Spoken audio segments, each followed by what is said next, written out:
Irmãos, irmãs, trazemos a todos o nosso abraço fraterno, rogando a Jesus, o nosso Mestre, que nos abençoe com a sua paz. Então, a nossa proposta na noite de hoje é tecer alguns comentários em torno da questão da fé, que é essencial para as nossas vidas, é essencial para o nosso dia a dia, é essencial para a nossa rotina de desafios, de pequenos e de grandes problemas que nós precisamos encarar, enfrentar, contornar, superar. A fé, ela se destaca em qualquer círculo religioso. Ela é encontrada em todos os tipos de religiões e de filosofias espiritualistas.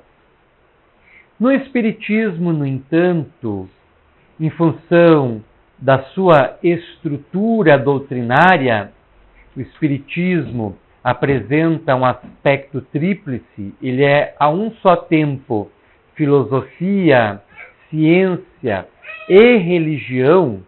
Em função desta estruturação, a fé espírita distingue-se dos demais tipos de fé encontrado nos outros credos religiosos. Porque, de uma forma geral, entende-se por fé, conforme a definição dos dicionários, como a crença em algo ou em alguém, a confiança que se deposita em alguma coisa ou em alguém. E, a rigor, na maioria das doutrinas religiosas, a fé é apenas uma aceitação das instruções, das práticas, das liturgias, dos dogmas da religião em específico. No Espiritismo, assim não ocorre. Como o Espiritismo surge na Terra em meados do século XIX, que é um século marcado tanto pelo avanço da ciência quanto pelo do cientificismo, em que a fé era direta e abertamente questionada, o Espiritismo, ao surgir nesse contexto, afirmou-se diferentemente das demais posturas religiosas da época, sendo uma doutrina reunindo aspectos filosóficos, científicos e religiosos, não poderia repousar na simples crença ou aceitação do seu conjunto de ensinamentos, precisando apoiar-se na parte racional da criatura humana. E Allan Kardec cunhou o termo, Allan Kardec, que é o codificador da doutrina espírita, cunhou o termo fé raciocinada para demarcar e caracterizar a fé espírita. Então, a fé espírita não é uma fé que aceita qualquer coisa, venha essa ou aquela coisa de onde vier. O espírita não pode simplesmente tomar como um princípio doutrinário alguma revelação que tenha vindo do mundo espiritual, por exemplo, se essa revelação não atender os critérios de logicidade, de racionalidade. Se essa revelação espiritual contraria os princípios da lógica e das possibilidades humanas, a orientação kardeciana, a orientação do codificador da doutrina é que esta revelação seja rejeitada.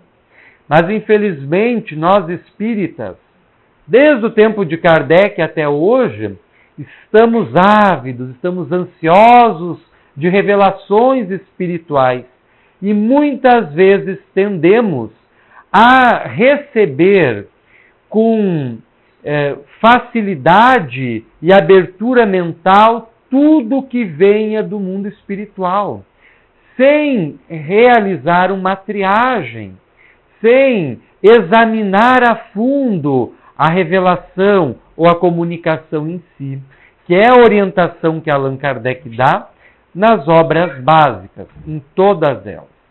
Então nós tendemos a esposar no Espiritismo uma fé que não é uma fé espírita, uma fé que aceita as coisas, que acredita nas coisas, muitas vezes simplesmente por terem vindo do mundo espiritual. Só que nós sabemos que o mundo espiritual é da mesma forma que o mundo material. Assim como existem pessoas aqui na Terra, no mundo material, de todos os tipos, de todas as índoles, dos diferentes perfis de caráter, tendências, gostos, inclinações, etc., no mundo espiritual isso é intensificado. Até porque a população do mundo espiritual é superior do mundo espiritual contíguo à Terra, que está diretamente ligado à estrutura material da Terra. A população desse mundo é muito superior à população que está encarnada. Então existe um perfilamento na espiritualidade de personalidades, de caráter muito mais diversos do que nós encontramos aqui na Terra. E muitas vezes as comunicações que nós recebemos do mundo espiritual, nem todas elas são pautadas pela lógica, pela racionalidade, pela elevada moralidade, etc. E é justamente a orientação dada por Kardec, que se submeta a um crivo, a um exame às comunicações recebidas do mundo espiritual. Não importa através de que médium, seja um médium conhecido, seja um médium obscuro, porque nós não podemos abdicar da nossa liberdade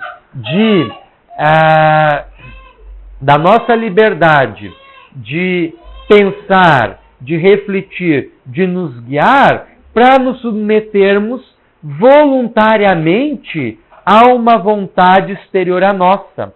Porque fazer isso é nos colocarmos numa condição de obsessão pacífica, em que nós nos permitimos ser manipulados por uma outra vontade, por uma outra inteligência que não a nossa.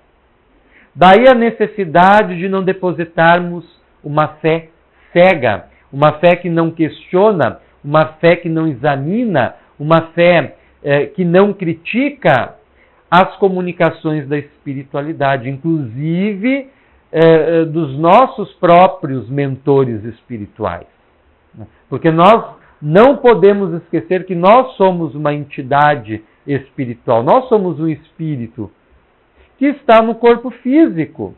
E os espíritos que se comunicam conosco são espíritos como nós. A única diferença é que no momento eles estão desligados do corpo físico e nós não. E além disso, evidentemente, né, as características internas de cada um, de conhecimento, de entendimento, de sabedoria, de visão, de caráter e por aí vai. Mas nós jamais podemos abdicar da nossa liberdade, do nosso livre-arbítrio, nos colocando numa condição de servilismo voluntária, seja qualquer tipo de inteligência. Quando a inteligência desencarnada é uma inteligência superior, ela não vai alimentar esse tipo de atitude, muito pelo contrário, ela vai nos advertir, vai chamar nossa atenção para este fato. O Espírito Emmanuel, que era o mentor espiritual do médium mineiro Francisco Cândido Xavier, certamente o alertou. Chico, siga em primeiro lugar a Jesus, em segundo lugar a Kardec. Se um dia eu disser-lhe alguma coisa que contraria o que disse Jesus ou contraria o que disse Kardec, me abandone, me deixe de lado no mesmo momento, na mesma hora, e siga Jesus e Kardec. Então, pelo tipo de orientação, nós temos como dimensionar a compreensão consciencial, a dimensão mental, a envergadura espiritual dessa entidade. Um espírito que, pela sua linguagem, pelos seus conselhos, pelos seus escritos, evidencia a sua superioridade, dá comprovação da sua condição moral, da sua condição espiritual. Agora, aqueles espíritos que se sentem numa situação cômoda com o nosso servilismo voluntário, com a nossa crença cega, para eles, isso é a condição ideal, porque eles se servem do indivíduo assim como o indivíduo se serve deles como uma espécie de muleta psicológica para dar os seus passos na Terra. Isso é muito comum em alguns setores do mediunismo, onde o médium muitas vezes é chamado, entre aspas, de cavalo do espírito que está se manifestando e que geralmente é o mesmo. Porque ali existe uma relação de dependência espiritual, de dependência psicológica muito grande, em que acaba muitas vezes se tipificando como uma obsessão simples ou às vezes até uma obsessão mais complexa. Então nós temos que estar alerta para isso, para não aceitarmos as coisas sem questionar. E a mesma orientação era dada há quase 2000 anos pelo apóstolo João, em uma de suas epístolas. Não creais em todos os espíritos, antes verificai se eles são de Deus. Porque na época do cristianismo primitivo, em que a doutrina cristã está se organizando, era comum a comunicação com o mundo espiritual.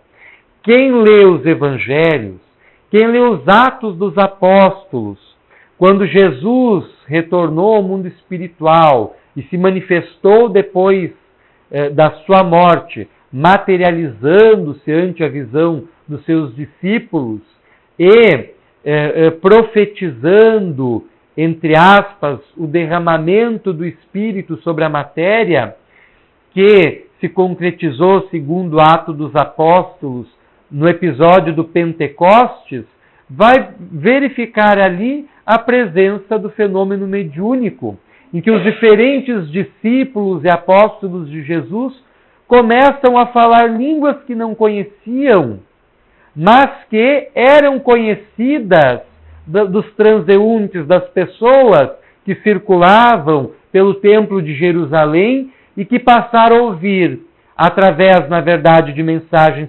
psicofônicas, esses apóstolos, esses discípulos incorporavam os Espíritos do Senhor, os Espíritos de Deus, para iniciar os transeuntes na doutrina cristã, nos ensinamentos de Jesus que revelavam a realidade espiritual que nos cercam.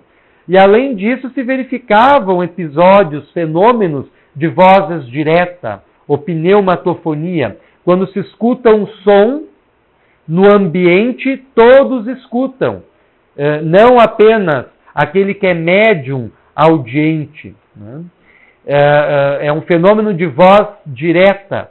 Ocorre um barulho, ocorre um som, às vezes uma palavra, uma frase, às vezes uma fala mais longa, ocorre diretamente no ambiente. Esses fenômenos estão relatados lá no Ato dos Apóstolos, em outros livros bíblicos, em outros livros sagrados de outros povos. Mas o importante é que nós entendamos que no contexto do cristianismo primitivo ocorriam essas manifestações espirituais, só que passaram a ocorrer indiscriminadamente.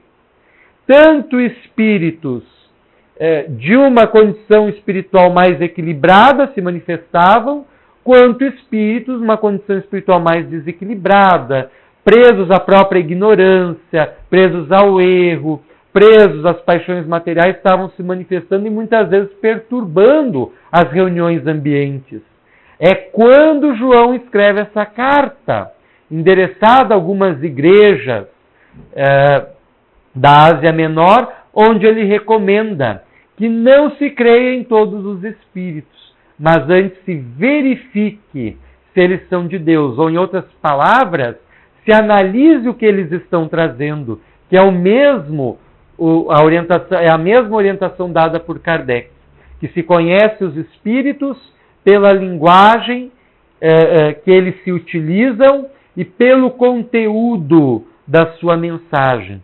Não há forma melhor para avaliar as manifestações espirituais do que avaliando o conteúdo das mensagens e a linguagem na qual esses espíritos se expressam. Então, nós espíritas precisamos aprender a raciocinar a nossa fé, a raciocinar os fundamentos centrais da doutrina espírita e tentando aplicá-los no nosso dia a dia. Nós sabemos de tantas coisas, O Espiritismo nos fala de Deus, nos fala da alma, nos fala da nossa imortalidade, nos fala da reencarnação, nos fala do mundo espiritual, nos fala da comunicação com o mundo espiritual, nos fala dos outros mundos habitados, dos inúmeros planos existenciais que se interpenetram e se interrelacionam, um interferindo no outro, nos fala tantas coisas e que são cognitivamente fáceis de serem assimiladas, de serem entendidas, mas e no nosso dia a dia, quando nós somos chamados pelas asperezas que caracterizam a nossa caminhada terrena, pelas dificuldades, pelos problemas, pelas relações difíceis que nós vivenciamos em nosso lar ou fora dele, onde ficam esses conhecimentos que nós muitas vezes não conseguimos aplicá-los para conseguir contorná-los? Então falta a racionalização da nossa fé. Não adianta nós pedirmos com fé, Deus me ajuda, mas nós não realizarmos nada para nos ajudarmos. Sendo que é uma recomendação evangélica, ajuda-te, que o céu te ajudará. Então, Jesus estabelece primeiro o autoesforço para ser contemplado com a bênção divina, o suporte divino, o auxílio divino. Ajuda-te, que o céu te ajudará. Então, nós precisamos fazer a nossa parte. E ainda antes de entrar na temática específica que elegemos para esta noite, que é a fé humana e a divina, é importante lembrar no Evangelho de Mateus, capítulo 17, esse capítulo, ele é bem extenso e ali nós encontramos tudo o que nós precisamos saber da vida.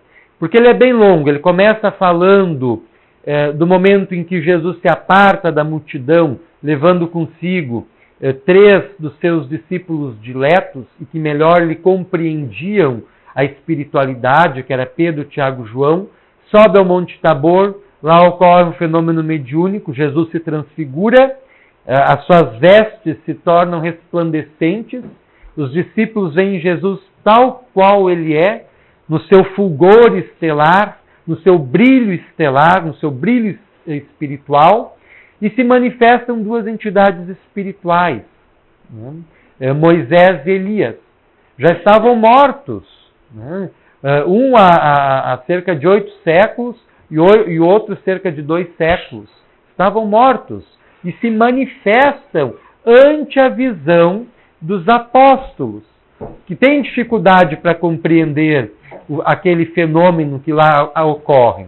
E depois daquela comunhão superior com o mundo espiritual, Jesus está descendo o Monte Tabor e ele é surpreendido por um burburinho. Um pai vem e se atira aos seus pés e, chorando copiosamente, lhe pede ajuda. Jesus, socorre meu filho. Ele é lunático, cai muitas vezes por dia na terra, cai muitas vezes por dia na água, cai muitas vezes por dia no fogo, e os teus discípulos não puderam curá-lo. E aí Jesus se enche de uma indignação sadia e exclama: ó raça, até quando vos suportarei? Referindo-se à ignorância e incompreensão espiritual que graçava no meio que ele vivia, que era um meio espiritual muito limitado para a mensagem superior que ele já vinha trazer na Terra, como mestre espiritual que era, no tempo em que ele viveu aqui, em nosso plano existencial.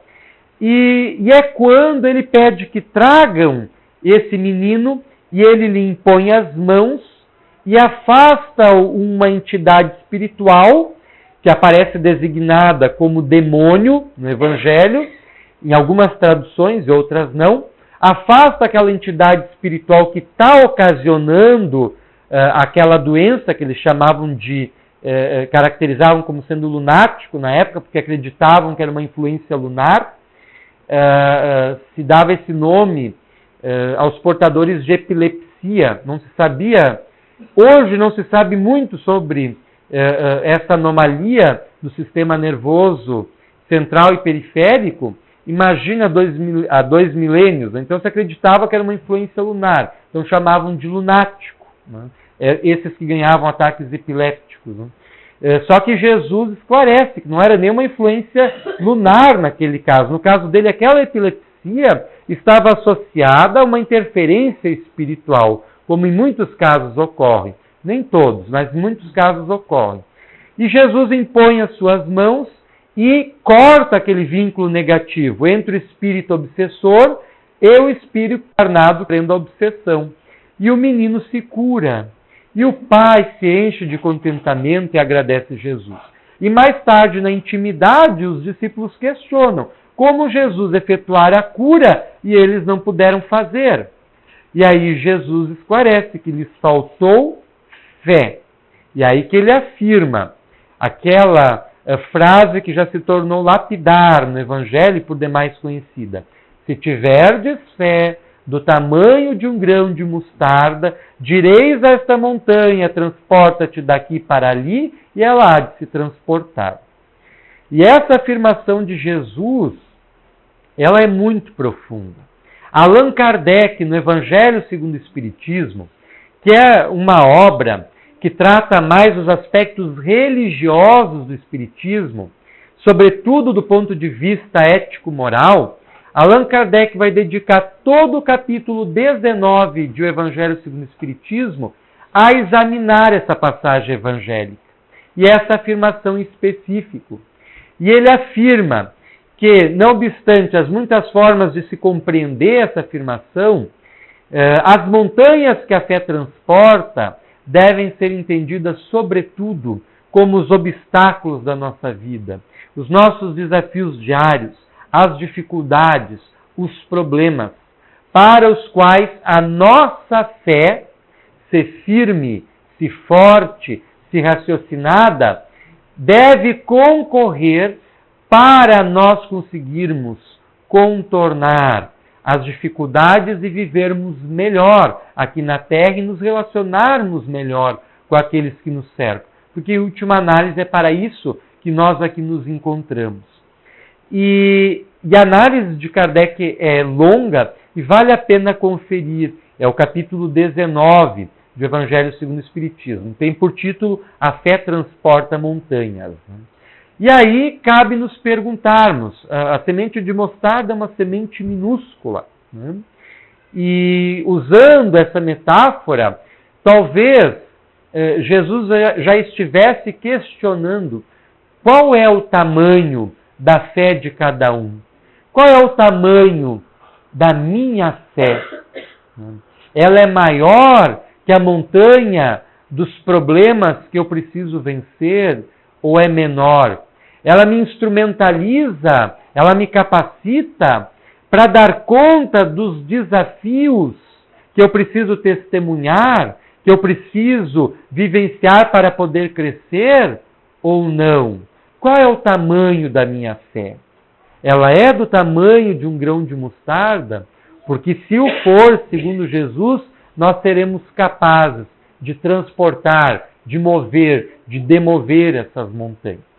E no final desse capítulo, como ocorre em quase todos os capítulos do Evangelho segundo o Espiritismo, eles têm uma estrutura semelhante, eles têm a exposição de algum trecho do Evangelho, tem a análise de Kardec, depois tem a complementação com mensagens de espíritos dados por diversos médiuns em diferentes partes do mundo, na época que chegaram até Allan Kardec. Então, no capítulo 19, há duas mensagens psicográficas. Allan Kardec intitula essa parte de Instruções dos Espíritos. E uma delas se chama, que é a última, se intitula A Fé Humana e a Divina. E ela é muito interessante. E nós vamos tomar a liberdade de ir lendo-a e comentando-a. Ela é assinada por um espírito que não se identifica. Ele prefere o anonimato. Ele assina como um espírito protetor. E essa mensagem ela é datada de 1863 e provavelmente foi recepcionada mediunicamente no Centro de Estudos Espíritas que Allan Kardec coordenava, que era a Sociedade Parisiense de Estudos Espíritas. E essa mensagem diz o seguinte: no homem, a fé é o sentimento inato de seus destinos futuros. É a consciência que ele tem das faculdades imensas depositadas em germe no seu íntimo, a princípio em estado latente, e que lhe cumpre fazer que desabrochem e cresçam pela ação da sua vontade. Então, logo no primeiro parágrafo, o Espírito nos dá uma definição particular, que é sua, do que é fé. A fé é o sentimento inato dos nossos destinos futuros. E realmente, Deus, em sua sabedoria, quando nos projetou na condição de uma semente.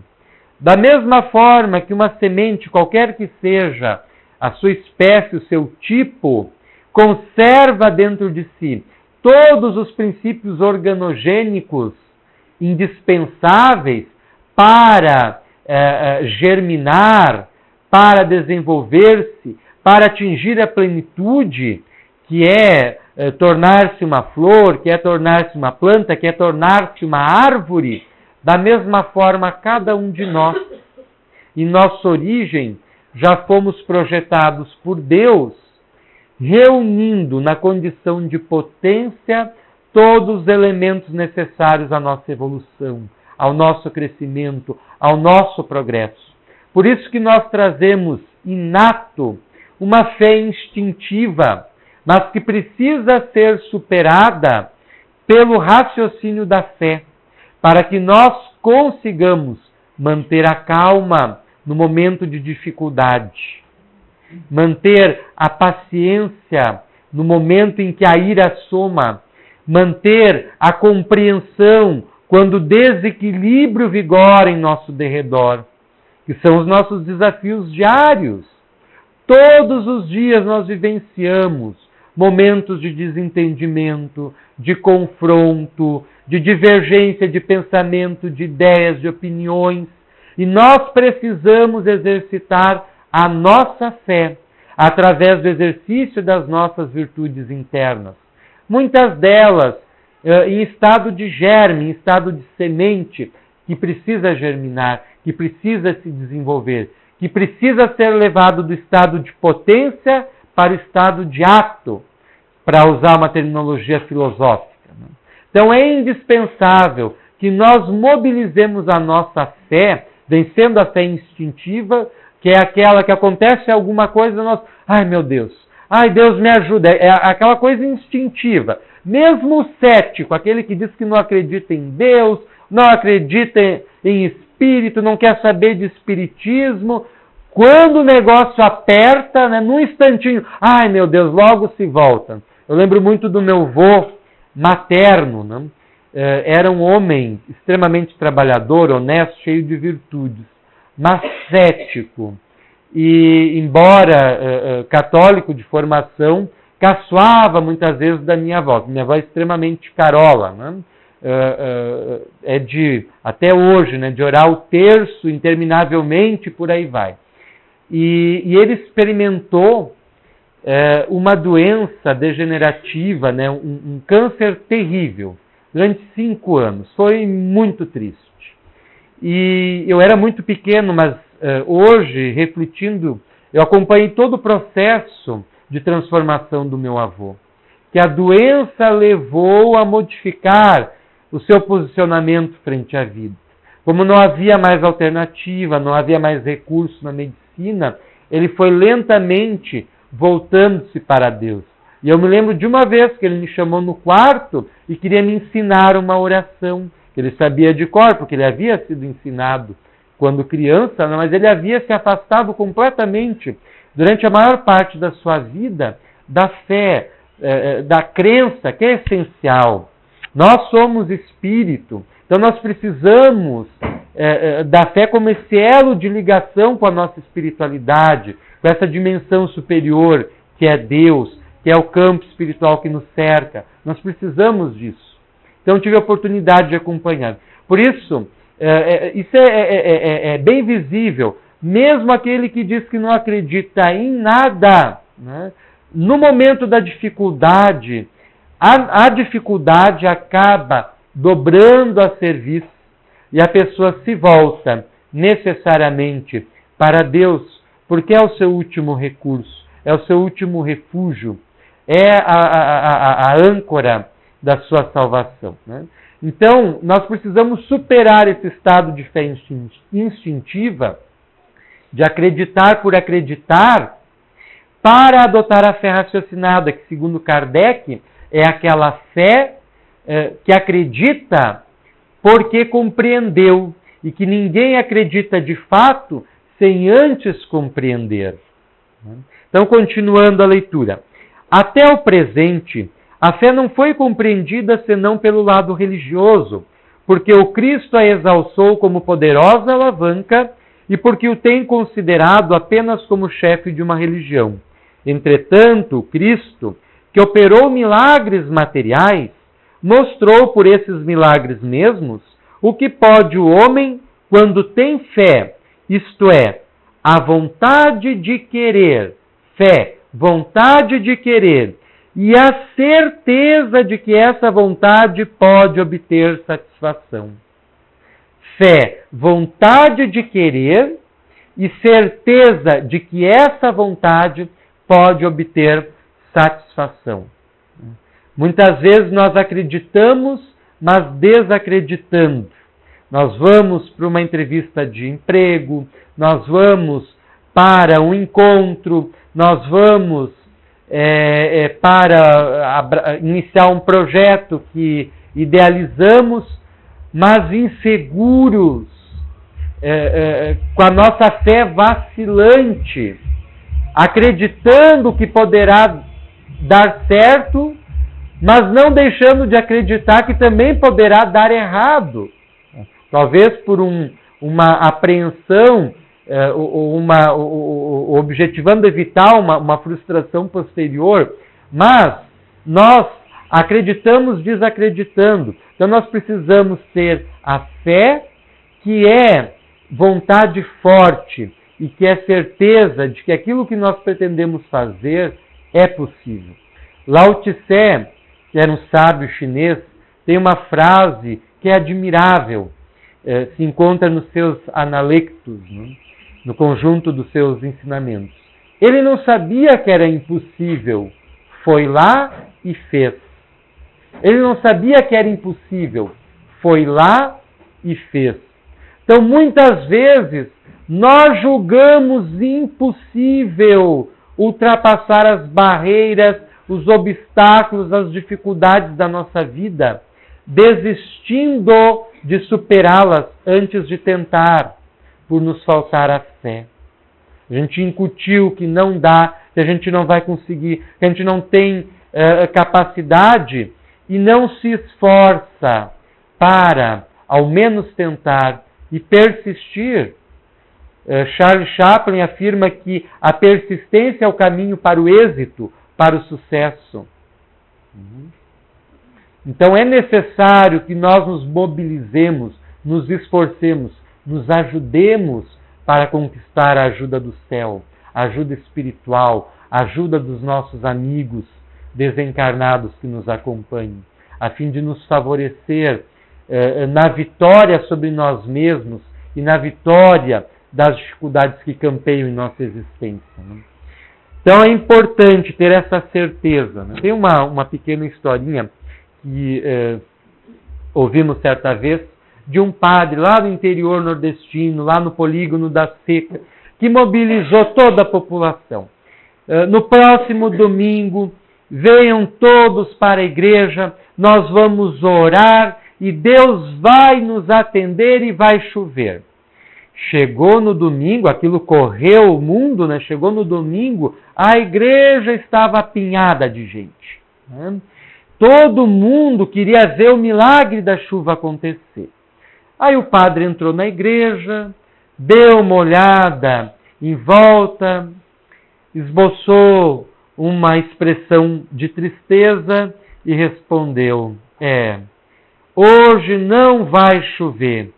E aí um dos crentes, um dos fiéis, perguntou: mas por quê?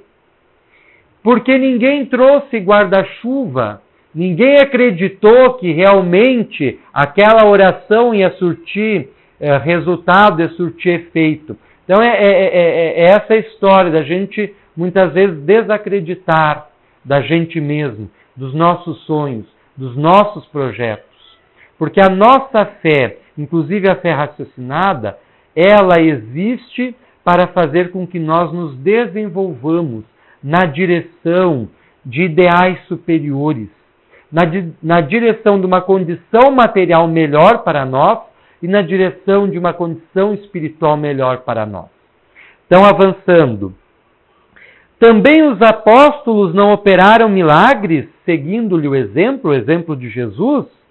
Ora, que eram esses milagres, senão efeitos naturais, cujas causas os homens de então desconheciam, mas que hoje em grande parte se explicam e que pelo estudo do espiritismo e do magnetismo se tornarão completamente compreensíveis?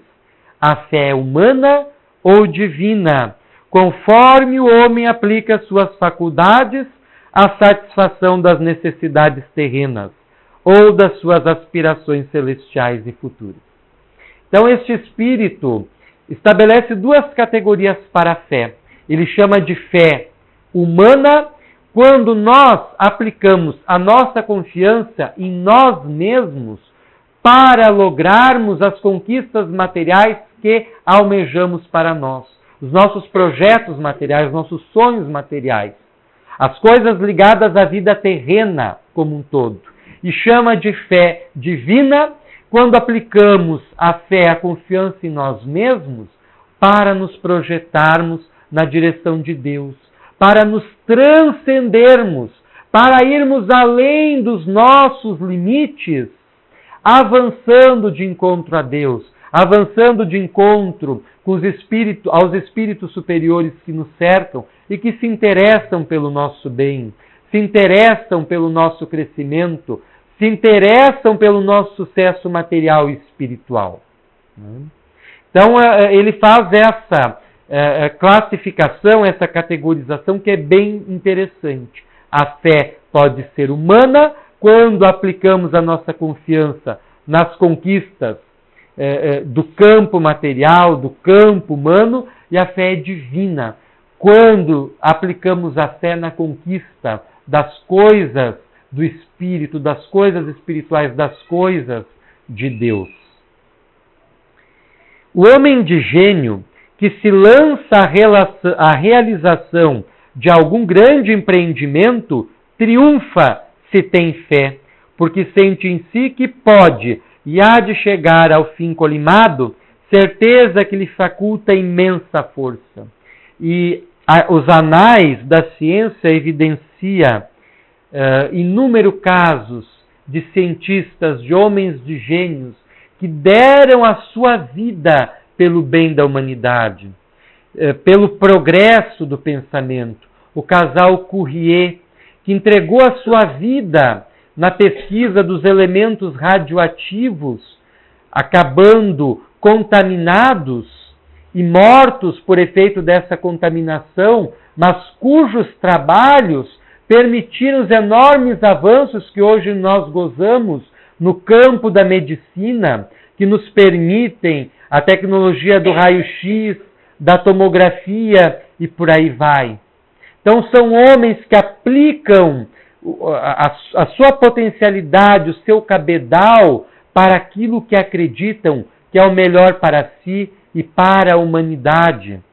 E o mesmo ocorre para todos os homens e gênios que se destacaram, usando a sua inteligência para o bem. Porque nós sabemos que no século XIX, muitos cientistas trabalharam a favor de ditadores como Hitler e Mussolini, fabricando instrumentos para tortura, medicamentos para acelerar o processo da morte, fazendo experimentos macabros com o corpo humano, com as pessoas ainda vivas, com o espírito ainda ligado à carne, utilizando a sua inteligência para tentar acessar a tecnologia nuclear, aprendendo a fazer a fissão nuclear. Né? A sorte, entre aspas, da humanidade é que a maioria desses cientistas acabou se asilando nos Estados Unidos e que auxiliaram as pesquisas nucleares norte-americanas, que garantiu este país, e não a Alemanha hitlerista, conseguir primeiramente dominar a tecnologia nuclear, que hoje é dominado por vários países. E como nós estamos num clima de relações internacionais sempre tenso, é sempre uma ameaça de possível autodestruição para a humanidade. Se o homem não voltar-se para as coisas espirituais e buscar na espiritualidade, na fé humana e divina, um guia para os seus passos na terra. Então, apenas concluindo a leitura. O homem de bem que, crente em seu futuro celeste, deseja encher de belas e nobres ações a sua existência, aure na sua fé, na certeza da felicidade que o espera, a força necessária.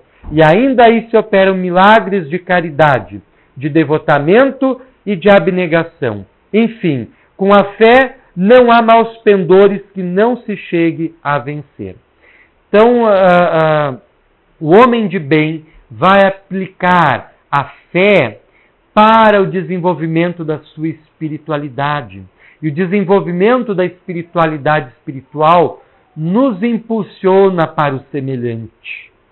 Porque o apóstolo João escreve também em uma de suas epístolas: ninguém vai a Deus senão através do seu semelhante. Daí a necessidade do amor ao próximo. Jesus estabelece na regra áurea: primeiro o amor a si mesmo, depois o amor ao próximo, por último o amor a Deus. Porque quem não se ama não tem como amar seu semelhante. E quem não ama o seu semelhante não tem como amar a Deus. E a fé nos instrumentaliza para o desenvolvimento das nossas virtudes e para a prática e o cultivo do amor. Finalizando. Repito, a fé é humana e divina. Se todos os encarnados se achassem bem persuadidos da força que em si trazem e se quisessem pôr a vontade a serviço dessa força, seriam capazes de realizar o que, até hoje, eles chamariam prodígios e que, no entanto, não passam de um desenvolvimento das faculdades humanas, impulsionadas pela fé.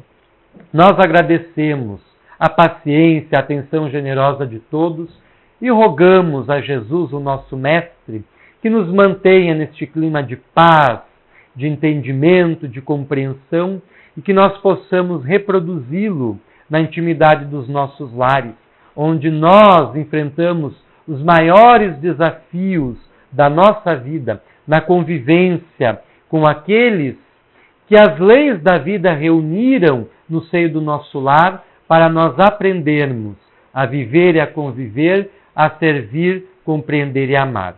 Que Jesus nos abençoe.